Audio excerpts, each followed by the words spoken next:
이번부터 이제 8회차까지 8주 동안 프로이트 이제 성형에 관한 세 편의 에세이를 함께 공부할 유충현입니다.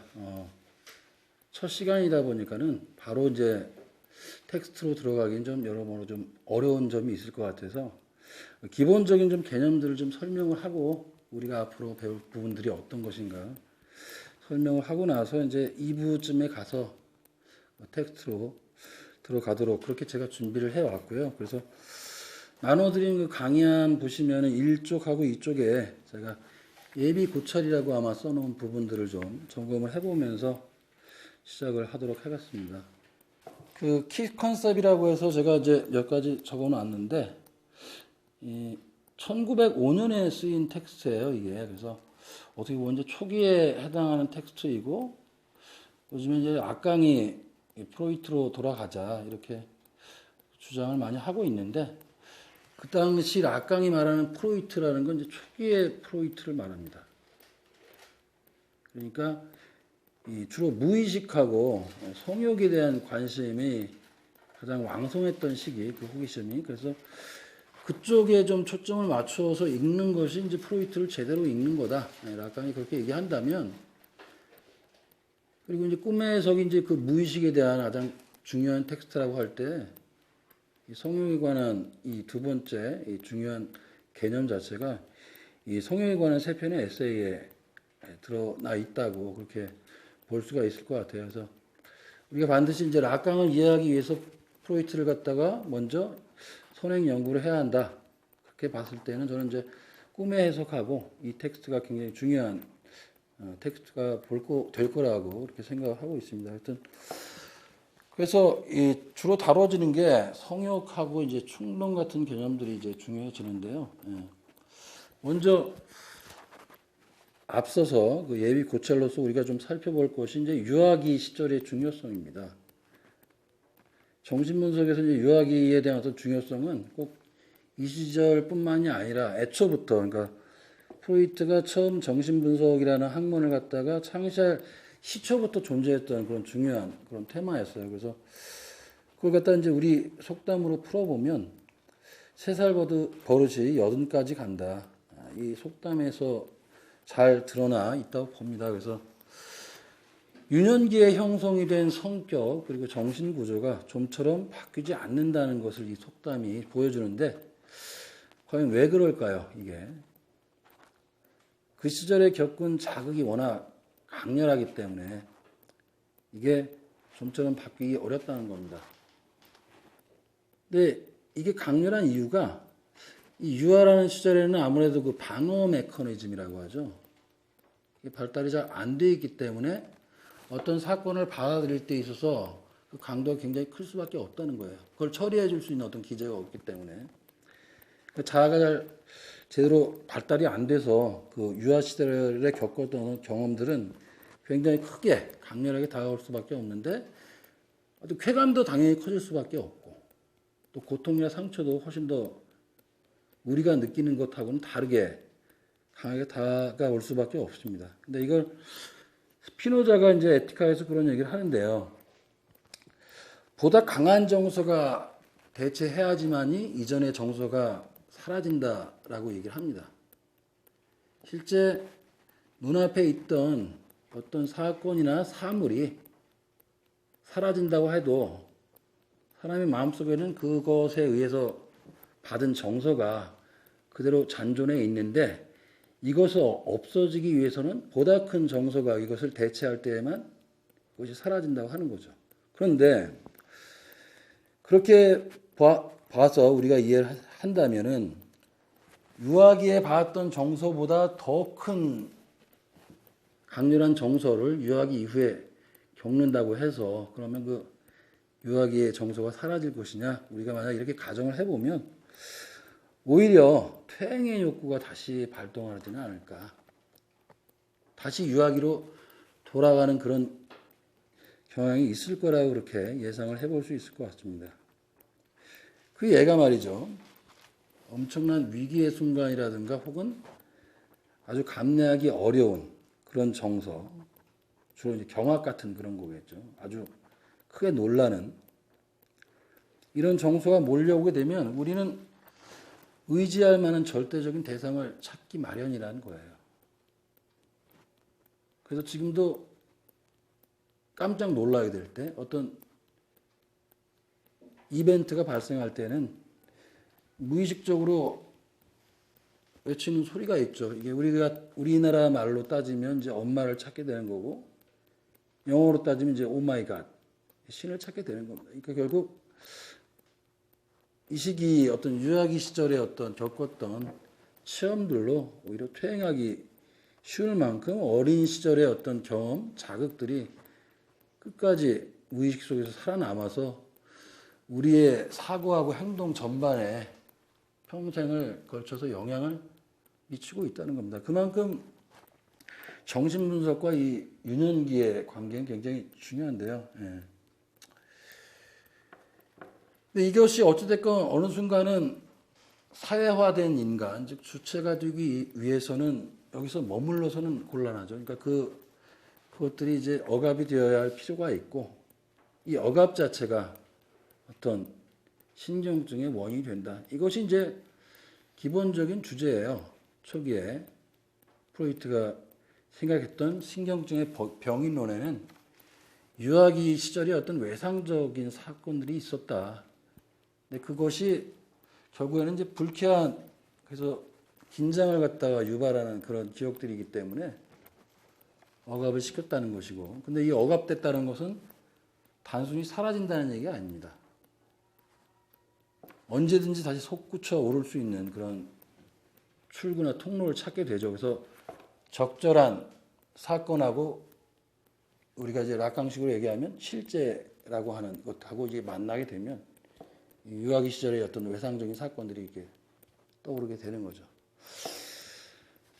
그래서 그 신경증의 증상, 그 신경증의 증상이라는 건 결국 이제 유아기에 억압된 그런 외상적인 사건이나 기억들이 다른 방식으로 돌아온다는 걸 의미합니다.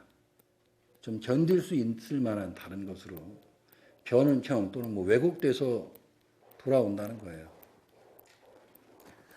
자, 그런데 어찌됐건 이런 것이 이제 기본적으로 초기에 이 1905년 이 텍스트가 쓰여지기 이전에 프로이트가 주장했던 그런 가설이에요. 이걸 갖다 보통 우리가 유혹 가설이라고 합니다. 유혹 가설. 근데 이 텍스트에서는 여전히 유아라는 관점이 중요하게 들어와요. 왜냐하면 이제 유아 성욕을 갖다가 주로 얘기를 하는데, 앞서의 유아기와 지금의 유아기는 조금 의미가 달라집니다. 앞서는 이제 유아기에 겪었던 경험적 사건, 실제로 일어났든 안 났든 간에 어떤 사건이 중요하다면은 이제 유아 성욕설로 오게 되면 뭐가 차이가 생기냐면 이제 하나의 심리 내적인 갈등으로 전환이 된다는 겁니다. 그러니까 쉽게 말하면 주체 외부에서 발생한 사건과 주체 내부의 어떤 자아 간의 어떤 그런 갈등이 아니고 유아 성욕설로 오게 되면은 유아가 갖고 있는 심리 내적인 두 가지의 갈등하는 힘들의 문제가 된다는 거예요. 이 얘기는 무슨 얘기냐면 유아가 이미 성욕을 갖고 있다는 겁니다. 이전 단계에는 유아는 사실 애초에 천진난만한 애였는데 아무것도 모르는 성에 관해서. 근데 어른에 의해서 외상적인 사건을 겪게 되고 이제 이게 성적인 유혹 또는 뭐 성적인 학대 같은 건데, 그런 것들이 결국은 나중에 가서 의미를 모르던 아이가 나중에 이제 성인이 돼서 그와 유사한 사건, 연상이 될 만한 사건하고 이제 부합이 돼서 사후적으로 성적인 의미를 획득한다는 방식이죠. 이게 사후성의 원리인데, 그것이 이제 가능하기 위해서는 전제되는 게 나쁜 어른들이 있어야 되는 거예요. 항상 유아의 어린 시절에는 나쁜, 특히 성적으로 학대하는 어른이 전제가 될 때에만 유혹가설이 유지가 된다면, 여기에 해당하는 어른들이 주로 부모들 아닙니까? 지인들. 그 사람들 다 모두 근친상간범으로 만들어버릴 그런 문제들이 발생하는 거죠. 그래서 그것에 대해서 이제 의심을 품다가 공식화해서 이제 환상설을 포기하고 이 성욕설로 넘어오는 텍스트가 1905년 이 세 편의 에세이라고 볼 수 있습니다. 자, 그래서 무엇이 새롭다는 것인가? 성욕, 그다음 충동, 숭화 이런 개념들이 도입이 됩니다. 여기서 성욕 같은 경우도 전작에서 분명히 나오기는 하는 그런 개념이긴 한데 좀 새로운 층위에서 점검이 된다는 의미에서 이제 새롭다고 봐야 돼요. 아까 말씀드린 것처럼 어렸을 때 겪었던 사건도 결국은 성적인 사건이고 성적인 의미를 띌 수밖에 없는 사건이라는 점에서 성욕과 무관하지는 않지만 그건 어찌됐건 애초에 아이가 갖고 있던 성욕하고는 좀 무관하다는 점에서 이것 지금 여기서 말하는 유아의 성욕하고는 좀 다르다고 볼 수 있겠고요. 충동이라는 개념, 이게 이제 좀 설명을 좀 드려야 될 것 같은데요.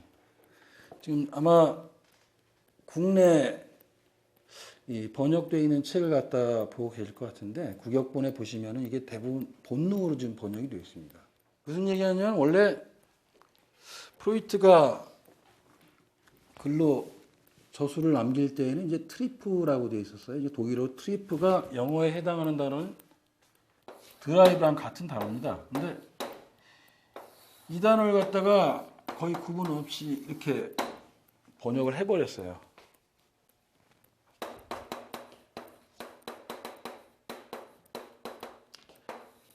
독일어로 트리프라고 쓴 것, 인스팅트라고 이렇게 구별해서 쓴 단어를 갖다가 스탠다드 에디션이라고 해서 가장 권위를 갖고 있는 영역본에 보시면은 그 역자가 다 이 두 가지를 구분하지 않고 본능이라는 말로 번역을 했고 이걸 갖다 또 기준으로 번역을 하신 분이 계셔가지고 국내에서는 이걸 다 이제 본능이라고 번역이 됩니다.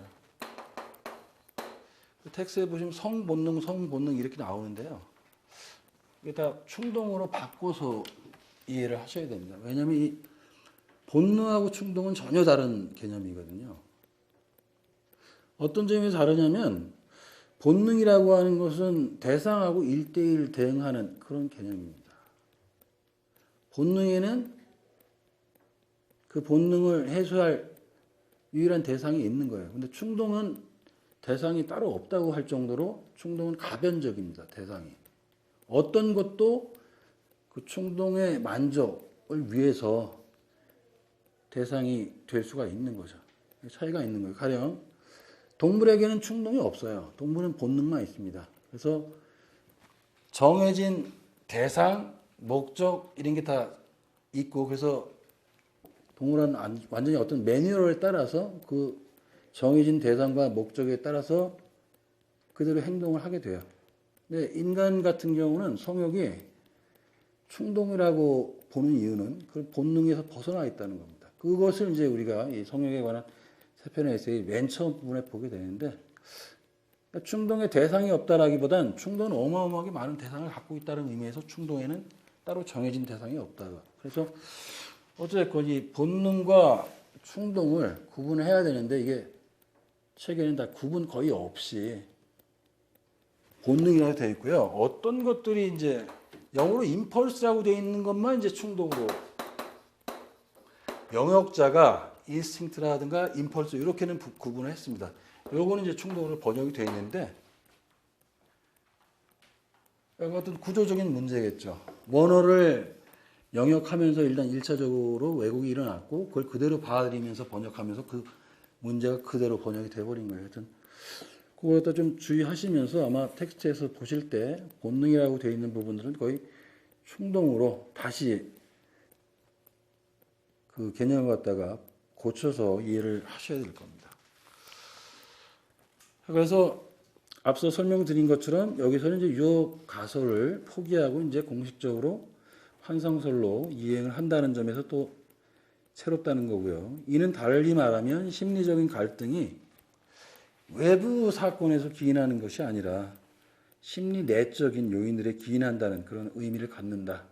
이 점이 이제 전 저술들하고의 이제 차이점이라고 할 수가 있겠습니다. 그래서 유혹과설 다시 한번 제가 부연해서 설명을 드릴게요. 어린애가 원래 성에 대해서 무지한 상태에서 주변인들, 그러니까 주로 부모라든가 지인들이겠죠. 뭐 삼촌도 가능하겠고, 좀 훨씬 좀 나이가 많은 뭐 청소년들도 가능할 겁니다, 여기에. 이런 주변인들에 의해서 성적인 트라우마를 겪게 되었는데, 이게 사후에 유사한 사건을 통해서 성적인 의미를 얻게 되고, 고통스러운 기억으로 변해서 결국에 신경증이 원인이 된다는 것. 이게 유혹 가설의 아주 짤막한 설명이라고 할 수 있어요. 프로이트는 히스테리 환자들의 진술에 따라서 이러한 과거의 사건을 실제로 있었던 일로 일단 믿게 되고, 그래서 이제 유혹 가설을 세우게 되는 겁니다. 왜냐하면 이 시기에 자기가 주로 치료했던 사람들이 이제 주로 여성 히스테리 환자들이었는데, 자유 연상을 통해 가지고 상담을 하다 보니까 어떤 사실들을 주로 고백을 하느냐, 이런 일들이 있었다는 얘기를 하더라는 거예요. 그러니까 과거에 아버지에게서 혹은 뭐 삼촌에게서 묘한 이상야릇한 그런 추행이라든가 유혹 같은 걸 받은 기억이 있다. 그러니까 그 말을 듣고서 굳이 그대로 액면가 그대로 받아들인 거죠. 그래서 이런 것을 세우게 되는데, 이 가설 자체를. 근데 아까 말씀드렸던 그런 이유들, 그렇다면 지인들이 전부 이렇게 성적으로 좀 문제가 있는 사람들이라는 전제가 깔려야 되기 때문에, 그럼 대부분의 사람들이 다 이런 식의 문제를 갖고 있는 사람들이냐, 이것에 대해서 좀 생각을 해보게 되죠. 그래서 이것의 어떤 문제점을 스스로 이제 인식을 하고, 사실상 1897년에 자기 친구에게 보낸 편지에서 더 이상 자기는 이 유혹 가설을 믿지 않는다고 그렇게 편지를 보냅니다. 사적인 편지에서는. 자, 유아 성욕. 앞서의 이제 외상적 사건의 유무와 관계가 없이 유아는 애초부터 도착적인 성욕을 갖고 태어난다는 이론입니다. 이미 아이는 성욕을 갖고 있다. 그 사건이 있고 없고 관계가 없다는 거예요. 사실 성욕에 관한 논의는 초기부터 프로이트가 일관되게 주장을 해온 것인데, 가령 유혹 가설에서 말하는 트라우마는 결국 기본적으로 성적인 사건이라는 얘기죠. 그러니까 유아기에 대한 강조, 그 다음에 섹슈얼리티에 대한 강조는 초제일관한 건 초제일관. 그래서 이제 불쾌감을 유발하는 그런 사건인데요. 그래서 유혹 가설에서의 성욕은 매우 이제 제한된 의미로만 사용이 됩니다.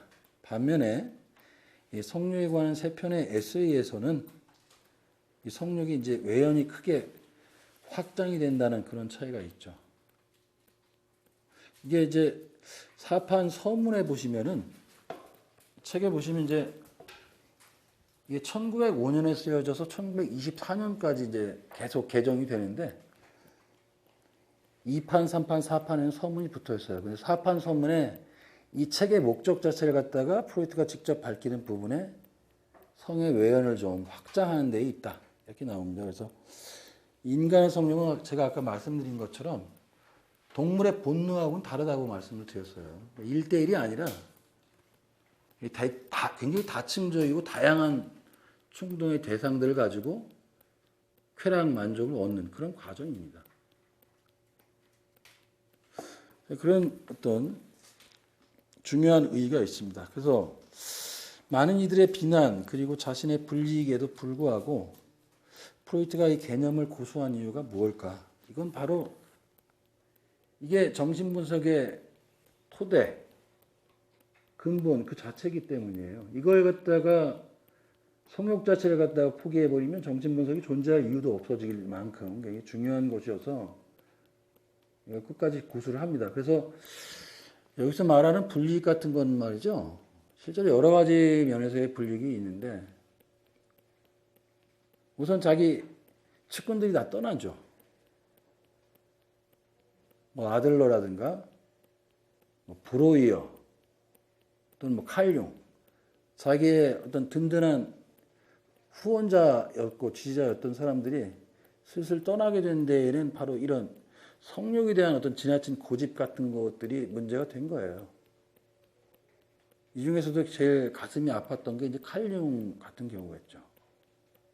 칼륨하고 이제 리비도가 단순히 어떤 성적인 의미에서의 에너지냐, 그게 아니라 자기가 볼 때는 그냥 삶 전체를 갖다가 총괄하고 매니지하는 그런 에너지로 보고 싶은데, 근데 그거에 대해서는 이제 양보가 없었습니다. 타협이 없어서 결국 이제 떠나게 되죠.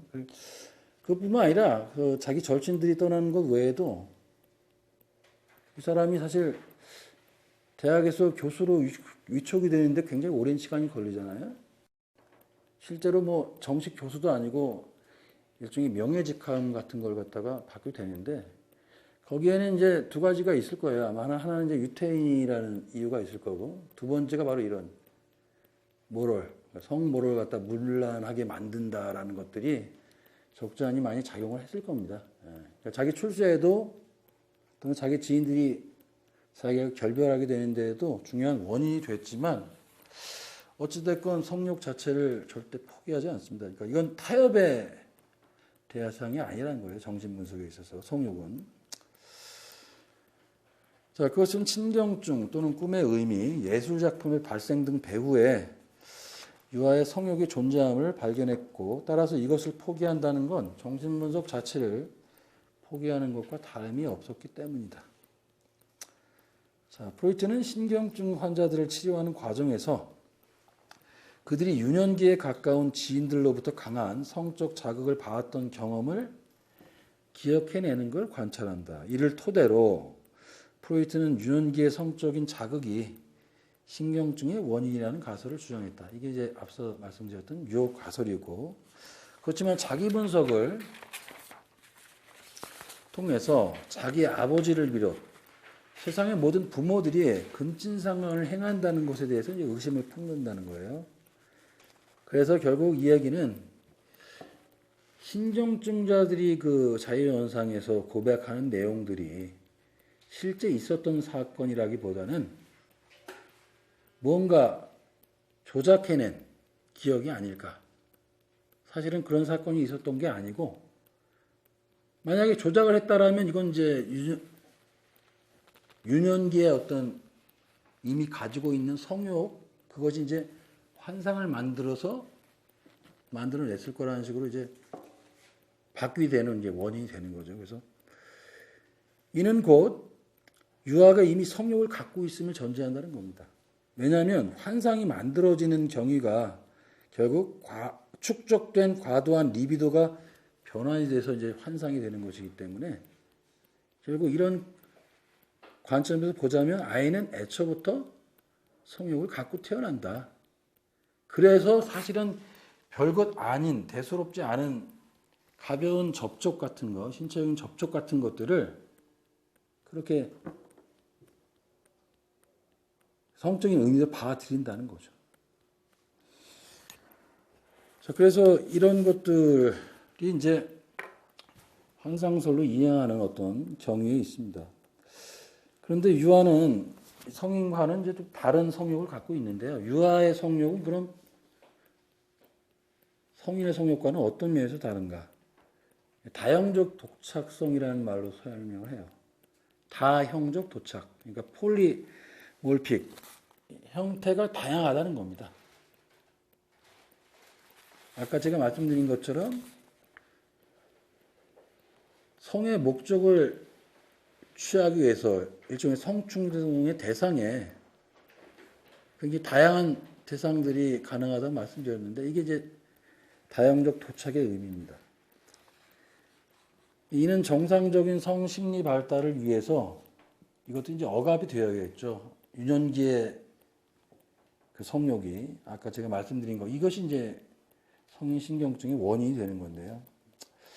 그렇지만 이것이 아까 말씀드린 것처럼 억압된다는 건 완전히 사라진다는 게 아니고, 그냥 레이턴트, 잠복을 하고 있는 겁니다. 언제든지 솟아나올 그런 통로를 갖다가 포착하려고 노력을 하죠. 그래서 잔여물을 남기게 되는데, 이게 바로 증상이라는 거고, 이게 아까 제가 말씀드린 것처럼 견딜 만한 다른 무엇으로 이제 변형시켜서 억압된 것이 이제 돌아온다는 의미입니다.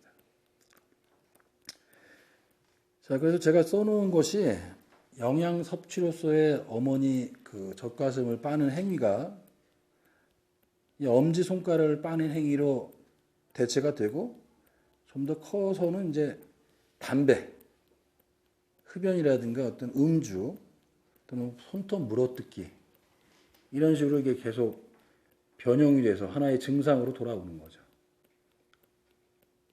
이게 사실 뭐 담배를 피운다거나 이렇게 손톱을 물어뜯는다는 그 행동에 숨겨진 의미는 사실은 그 유아기의 성욕이 있다는 거예요. 그 흔적이 남아있다라고 프로이트는 설명을 합니다. 예.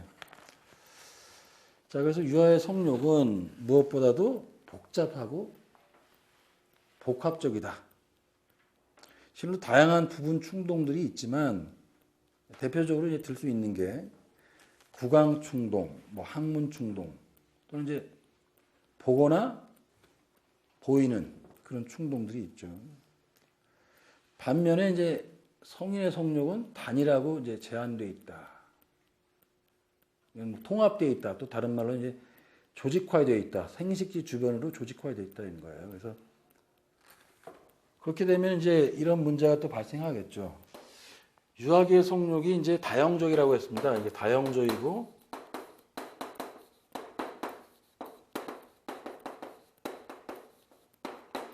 자, 성인의 성욕은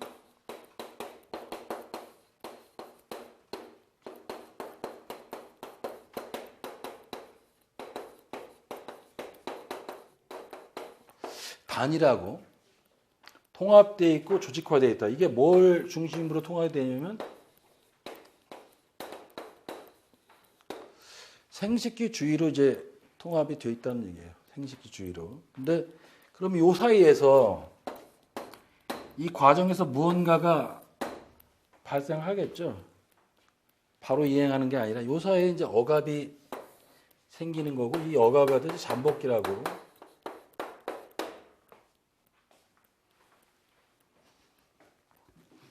이게 이제 우리가 다음 시간쯤에 아마 배울 수 있을 것 같은데요. 하여튼 이런 식으로 발달론 그런 개념이 들어오게 됩니다.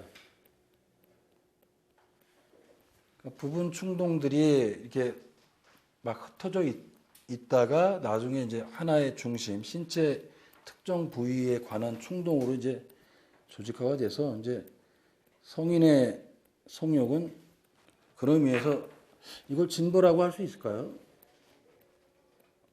뭐 발달이라고 하면 사실 그 발달 자체에는 뭔가 완성된 형태로 간다라는 의미가 들어가는데 저는 어떤 의미에서 이런 것들이 하나의 문제가 될 수 있을 것 같아요. 그러니까 다양하게 즐길 수 있는 방식들을 포기하고 우리는 이제 제한된 의미로만 즐길 수밖에 없게 되었는데 이걸 과연 진보라든가 발달 또는 정상이라고 얘기할 수 있을까? 하여튼 그런 것에 대해서 좀 더 심화된 연구가 좀 필요할 것 같습니다. 예. 자, 그래서 예, 아까 제가 말씀드린 이후부터 다시 읽어볼게요. 그래서 따라서 애초에는 성 목적과 관계가 없는 기관들이 성 목적을 위해서 봉사를 한다. 가령 입이라든가 항문 같은 것은 이제 원래 소화기관에 해당하는 거죠. 성기관하고는 생식을 위한 신체 기관이 아닌데 아이들에게서는 이런 기관들조차도 다 성충동 또는 성쾌감을 만족시키기 위한 그런 기관으로 기능을 한다는 겁니다.